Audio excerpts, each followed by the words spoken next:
2026-এর উচ্চ মাধ্যমিকের সমস্ত বিষয়ের পরীক্ষার ইতি ঘটল আজ এই 27শে ফেব্রুয়ারি 2026-এ।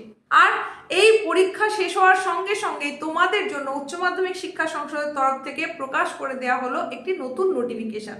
সেই নোটিফিকেশন কাদের জন্য, সেখানে কি বলা আছে সমস্তটাই জানিয়ে দেব নোটিফিকেশন সহকারে। কি বলা আছে সেটা জানতে গেলে সমস্তটা দেখতে হবে।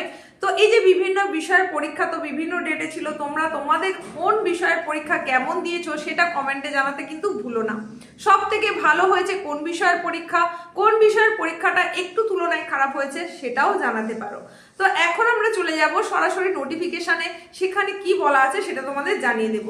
দেখো, তোমাদের এই উচ্চ মাধ্যমিকের 4th সেমিস্টারের পরীক্ষা তো তোমরা সকলেই দিয়েছো, আর তারই সঙ্গে সঙ্গে 3rd সেমিস্টারে যারা যারা সাপ্লিমেন্টারি পেয়েছিলে তাদেরকেও কিন্তু একই দিনে একই বিষয়ের সাপ্লিমেন্টারি পরীক্ষা দিতে হয়েছে। যে বিষয়ের সাপ্লিমেন্টারি তুমি পেয়েছো সেই দিন সেই বিষয়ের পরীক্ষা দিতে হয়েছে। সাপ্লিমেন্টারি পরীক্ষাটা 3rd সেমিস্টারের সাপ্লিমেন্টারি, সুতরাং সেখানকার প্রশ্নপত্র যা ছিল সমস্তটাই এমসিকিউ টাইপের।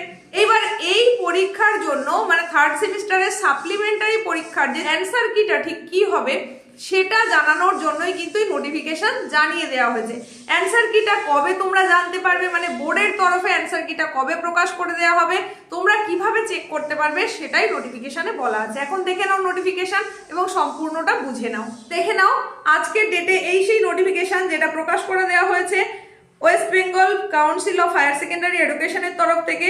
এখানে কি বলা হচ্ছে, attention all head of the institutions under the purview of the council and examinees of semester 3 supplementary HS examination 2026, যেটা আমি বললাম সেই বিষয়ের ওপরেই। এবার কি জানানো হচ্ছে, this is to inform all stakeholders that the answer keys to the question papers of all subjects of semester 3 supplementary higher secondary examination 2026 will be uploaded tomorrow, that is on 28th February 2026 on the council's website for the interest of the examinees. The interested candidates may go through the answer keys and verify their answers. If any of the examinees like to challenge any answer key of the any question paper may visit the council website, এখানে একটা website দেওয়া আছে, and send their challenge petition online along with the requisite fees. দেখো এখানে একটা ফিজের কথাও বলা আছে, সেটা হচ্ছে পার সাবজেক্টের জন্য। এখানে দেখো পোর্টালের কথা কি বলা আছে, পোর্টাল খোলা হবে কবে, 10ই মার্চ 2026-এ, আর পোর্টাল ক্লোজ হয়ে যাবে সেটা হচ্ছে 12ই মার্চ 2026-এ। তাহলে 10ই মার্চ 2026-এ রাত্রির 12টার থেকে সেই পোর্টাল খুলে যাবে এবং 12ই মার্চ 2026-এ 23:59 পর্যন্ত কিন্তু এই পোর্টাল খোলা থাকবে চ্যালেঞ্জ করার জন্য। Please note, if the respective subject experts engaged by the council agree with the challenge, the examinee, then only the amount of fees charged against the challenged question will be refunded directly to the account provided by the examinee online. তাহলে নোটিফিকেশনে কি বলা হলো, আগামীকাল অর্থাৎ 28শে ফেব্রুয়ারি এই answer কি প্রকাশ করে দেওয়া হবে।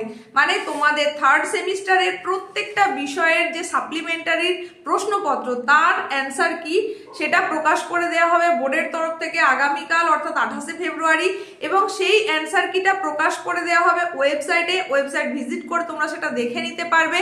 তারপরে যদি তোমাদের মনে হয় যে এই অ্যান্সার কি কোথাও তোমার চ্যালেঞ্জ করার রয়েছে, যেটা বোর্ডের তরফ থেকে দেওয়া হয়েছে সেটা তুমি চ্যালেঞ্জ করতে যদি চাও, তাহলে পার সাবজেক্ট কিন্তু তোমাকে একটা ফিস দিতে হবে চ্যালেঞ্জ করার জন্য, সেটা হচ্ছে পার সাবজেক্ট 200 টাকা। এবং সেই চ্যালেঞ্জ করার জন্য পোর্টাল ওপেন করা হবে যেটা, সেটাও বলে দেওয়া হয়েছে 10ই মার্চ 2026, সেই দিন রাত্রির 12টার পর পোর্টাল ওপেন হয়ে যাবে। আর 12ই মার্চ 2026 রাত্রির 12টার ঠিক আগে পর্যন্ত এই পোর্টাল ওপেন থাকবে, সেখানে চ্যালেঞ্জ করার সুযোগ থাকবে। আর সেক্ষেত্রে যদি বোর্ড কর্তৃপক্ষ মেনে নেয় চ্যালেঞ্জ প্রশ্ন যা হ্যাঁ সেটাই ঠিক ছিল, তাহলে সেইটা অবশ্যই রিফান্ড করে দেওয়া হবে, মানে সেই টাকাটা রিফান্ড হয়ে যাবে যেই টাকাটা নেওয়া হয়েছিল। তাহলে নোটিফিকেশনটা তো তোমরা দেখে নিলে, সারবত্তাটাও আশা করছি তোমরা বুঝতে পেরেছো।